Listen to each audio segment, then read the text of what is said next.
Our first contender for the title of the worst man in the Bible is Cain, the brother of Abel. Born of Adam and Eve, Cain was a tiller of the ground, while his younger brother Abel was a shepherd. Yet, it was Abel's offering that found favor with God, sparking a flame of jealousy within Cain. This flame, left unchecked, soon grew into a blazing inferno. Consumed by envy, Cain committed the unthinkable. He murdered his own brother, marking him as the first murderer in biblical history. This act of fratricide was not only a transgression against his brother, but also a defiance of God's commandment, "Thou shalt not kill." The consequences were severe. God punished Cain with a life of wandering, a mark to prevent others from killing him, and the weight of his guilt. Cain's story serves as a stark reminder of the destructive power of unchecked jealousy. Next, we encounter King Herod, a ruler known for his ruthless pursuit of power. Herod, often referred to as Herod the Great, was a king with an insatiable appetite for control and dominance. His reign was marked by acts of tyranny, the most chilling of which was his order to massacre innocent children. This horrific act was carried out in a desperate attempt to eliminate the newborn king of the Jews, whom Herod perceived as a threat to his throne. Herod's role in the biblical narrative is predominantly marked by his ruthless actions and the terror he instilled in the hearts of his subjects. His story serves as a stark reminder of the destructive potential of unchecked ambition and power. It also underscores the profound impact that a single ruler's actions can have on the course of history and the lives of the people they govern. King Herod's reign is a chilling example of the lengths one might go for power. Now we delve into the story of Judas Iscariot, the man who betrayed Jesus with a kiss. Judas, one of the 12 disciples, is a figure of intrigue and mystery, his motivations complex and multifaceted. Some suggest that he was disillusioned with Jesus' peaceful approach, hoping instead for a political revolution against Roman oppression. Others propose that greed led him astray, as he was known to manage the group's funds and had been reprimanded by Jesus for his concern with money. Regardless of his motives, Judas's decision to betray Jesus for 30 pieces of silver set in motion events that would lead to the crucifixion, forever marking him as a symbol of treachery. The remorse that followed his betrayal was so overwhelming that he took his own life, a tragic end to a complex character. Judas Iscariot's tale is a timeless story of betrayal that echoes through the ages. Next, we examine the character of Pharaoh, the stubborn oppressor who defied divine warnings. Pharaoh, the ruler of Egypt, held the Israelites in bondage, refusing to grant them their freedom despite clear signs and pleas from Moses. His heart, hardened by arrogance and power, was unyielding in the face of divine intervention. 10 devastating plagues swept through Egypt, affecting its people, livestock, and land.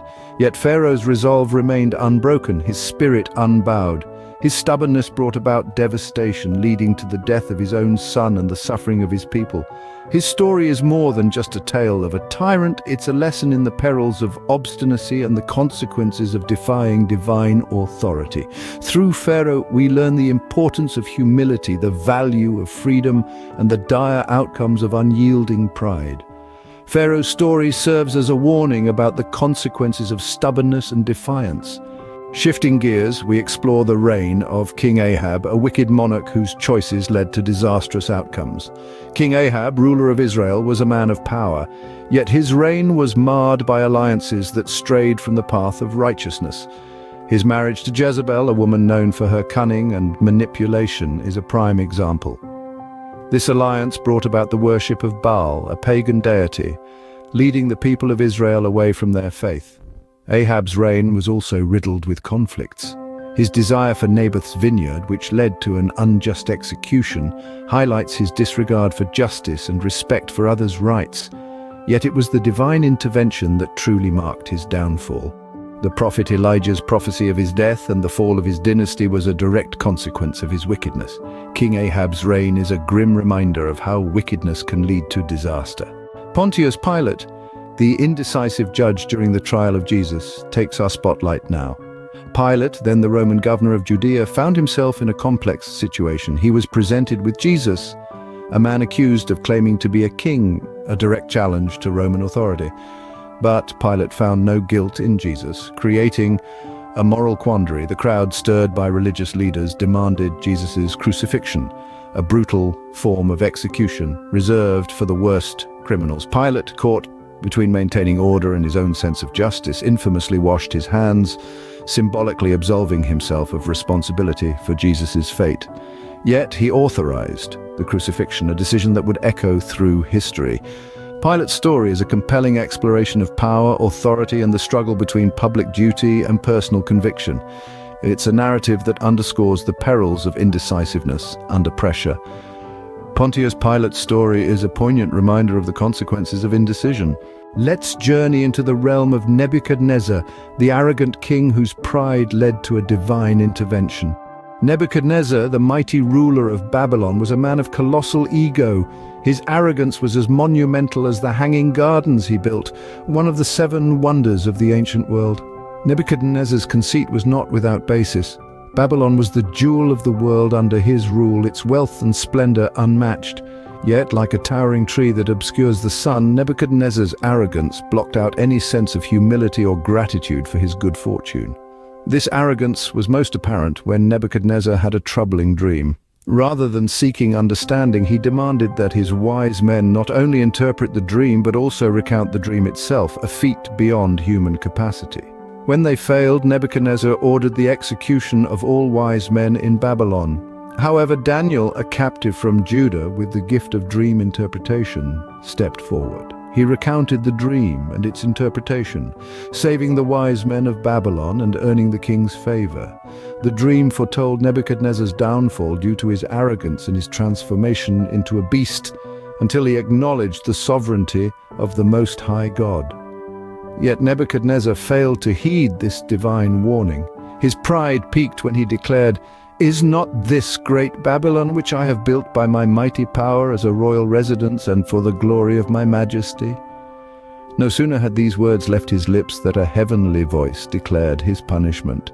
For 7 years Nebuchadnezzar lived as a beast, eating grass like an ox, his mind stripped of human reason. Only when he lifted his eyes to heaven, acknowledging the sovereignty of the Most High God, was his sanity restored.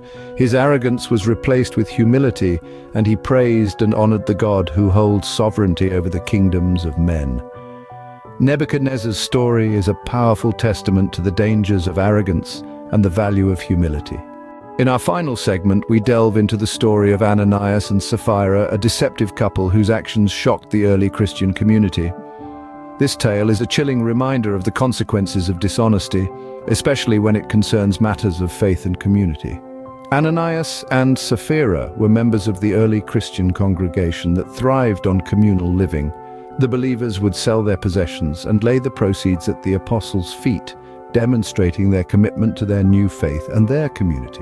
However, Ananias and Sapphira's story took a different turn.